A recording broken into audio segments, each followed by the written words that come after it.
علی بھائی، اسی رمضان 1440 ہجری میں جیو نیوز کی ایک ٹرانسمیشن کے دوران زاہد چیپا بھائی نے اپنی اینڈرائڈ ایپ کا تفصیلی انٹروڈکشن کروایا، جسے دیکھ کر انتہائی خوشی ہوئی کہ اللہ تعالیٰ اپنے دین کا کام کسی غیر عالم سے بھی لے سکتا ہے۔ الحمدللہ۔ لیکن اسی پروگرام میں ایک بریلوی عالم دین کے ایک جملے نے بہت رنجیدہ کر دیا کہ قرآن حکیم کو استاد کے بغیر سمجھنا ہی ناممکن ہے۔ ماشاءاللہ ماشاءاللہ۔ تو یہ تو آپ نے دیکھا کہ یہ ایپ کتنی محنت سے بنائی گئی ہے اور اس کے کیا کیا فائدے ہیں، مجھے یہ بتائیے۔ لیکن جی، اس سے جہاں فائدہ ہے بغیر استاد کے نقصان بھی ہے۔ جی بالکل ایسا۔ حضرت علماء کرام ہی اسی کا خاصہ ہیں الحمدللہ، تمام کے تمام علماء تمام مکاتب فکر کے، اس میں حضرت تقی عثمانی صاحب ہوں، مفتی منیب الرحمان صاحب ہوں، یا اس کے علاوہ علامہ حسن رضوی صاحب ہوں۔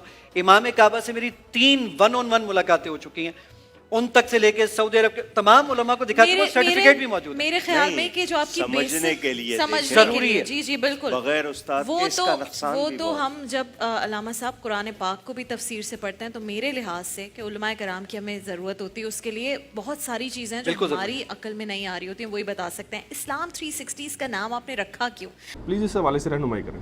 رہنمائی تو کرتے ہیں، یہ میں نے جب کلپ دیکھا نا جی، مجھے تو کوئی حیرانگی نہیں ہوئی، دکھ تو مجھے ہوتا ہے۔ علماء جو کچھ کرتے ہیں وہ سارے جہاں کا غم ہمارے سینے میں ہے، لیکن حیرانگی نہیں ہوتی۔ ہم تو پہلے سے یہ رونا رو رہے ہیں کہ اگر آپ کو کوئی یہودی یا عیسائی آ کے بات کرے نا قرآن حدیث ڈائریکٹ نہ پڑھنا گمراہ ہو جاؤ گے، آپ کہیں گے اللہ کا دشمن، یہی کہیں گے نا۔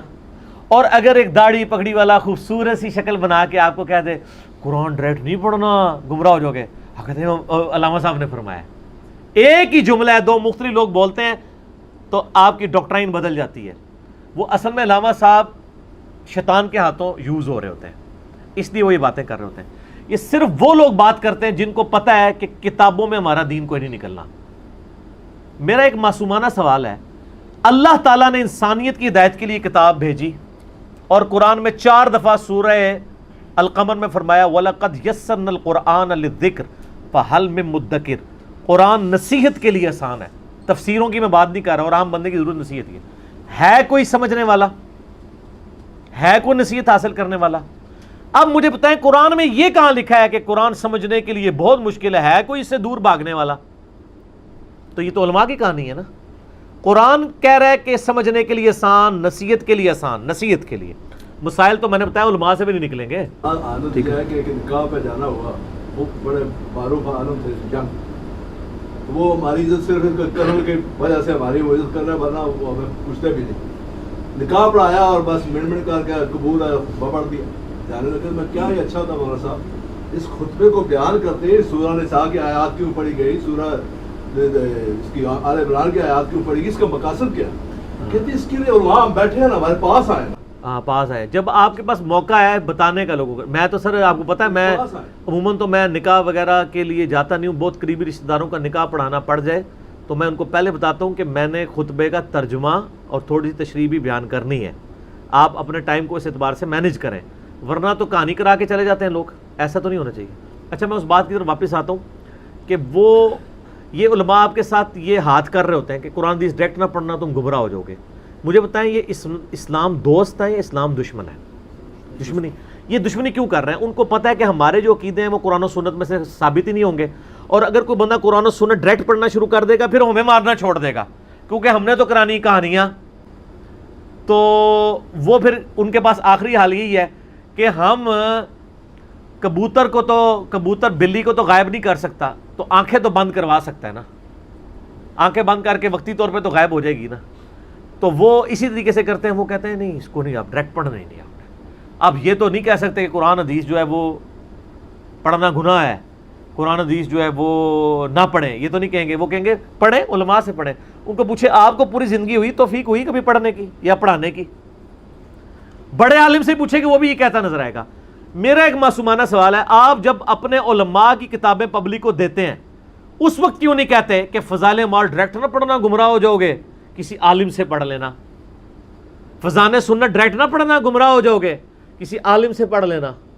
14 ستارے ڈائریکٹ نہ پڑھنا گمراہ ہو جاؤ گے، کسی عالم سے پڑھ لینا۔ الرحیق المختوم ڈائریکٹ نہ پڑھنا گمراہ ہو جاؤ گے، کسی عالم سے پڑھ لینا۔ ساروں کے نام لینا مجبوری ہوتا ہے، میرا تو کوئی رشتہ دار نہیں۔ تو یہ علماء اس طریقے سے نا قرآن و سنت سے دور کرتے ہیں۔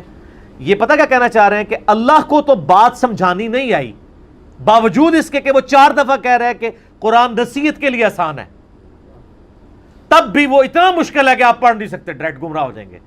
اور ہمارے مولوی اتنے سمجھدار ہیں کہ انہوں نے اسی قرآن کا نچوڑ نکال کے کہتے ہیں نا قرآن و حدیث کا نچوڑ ہے، وہ نچوڑ ایسے والا نچوڑ نہیں ہے، وہ ایسے والا نچوڑ ہوتا ہے، بالکل اپوزٹ، یہ پبلک کے سامنے رکھ دیا۔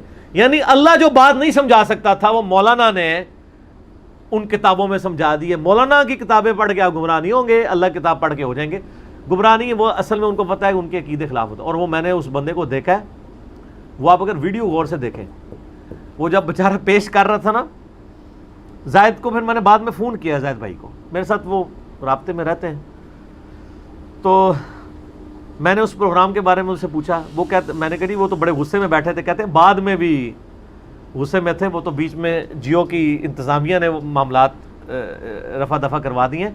پھر مجھے وہ ایک مفتی صاحب کا بتانے لگے، پاکستان لیول کے بہت بڑے مفتی ہیں نام لیے بغیر، وہ کہنے لگے کہ میں جب ان کے پاس یہ لے کے گیا نا، اور میں نے ان کو بتایا کہ دیکھیں میں نے یہ سافٹ ویئر ڈیولپ کیا ہے، 50 لاکھ روپیہ تقریباً لگا ہے، آپ اس میں ساؤنڈ کے ذریعے بھی حدیث سرچ کر سکتے ہیں، کسی ٹاپک کے اوپر آیات، اور تمام مکاتب فکر کے قرآن کے تراجم اس کے اندر ہیں، حدیث کے تراجم ہیں، اور سرچ کا آپشن بھی موجود ہے۔ رومن میں پورا قرآن انہوں نے ٹائپ کر دیا ہے، رومن انگلش کے اندر، تاکہ انڈین اور بنگلہ دیش بھی اس سے استفادہ کر سکیں۔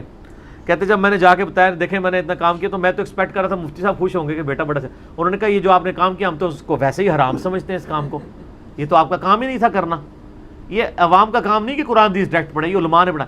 اچھا علماء نے پڑھانی، علماء پڑھاتے بھی کوئی نہیں، تو بیسیکلی یہ روند مار کے پچ کھود رہے ہیں کہ آپ کھیل ہی نہ سکیں، ٹھیک ہے، یہ کرنا چاہ رہے ہیں۔ تو اس ویڈیو میں آپ دیکھیں ان کا انداز کیا ہے، لیکن ایسے انگلی اٹھائی ہے، وہ انگلی نہ سمجھیں، وہ سمجھیں کہ ان کے ہاتھ میں ریوالور ہے، وہ باقی ایسے ہی کیا ہوا ہے انہوں نے، اور وہ جب تک انہوں نے جملہ مکمل نہیں کیا وہ انگلی نیچے نہیں آ رہی، میں کہ بچ جائے یہ انگلی جناب، انہیں تیرے مار چڑھنی سی، وہ دور بیٹھے سے۔ اس کلپ کو دوبارہ دیکھیں، شفا کی بیچارے کی شکل دیکھنے میں، جی شکل دیکھنے والی تھی نا، اس لیے کہ اس کو پتہ ہی نہیں ہے، ہاتھ لگا نا اس کو، 11 سال لگے۔ اچھا ہاں جی، اس نے کہا لیکن آپ نے ڈائریکٹ نہیں پڑھنا، وہ تو شکر ہے وہ جو اس پروگرام کی جو ہوسٹ تھی نا کمپیئر، وہ ذرا سمجھدار تھی، ان کو وہ فون پہ پروڈیوسر نے بتایا کہ بھائی مولوی تو پوچھا ہے انہوں نے فوراً ہاں کر کے تو بات کو بدل دیا۔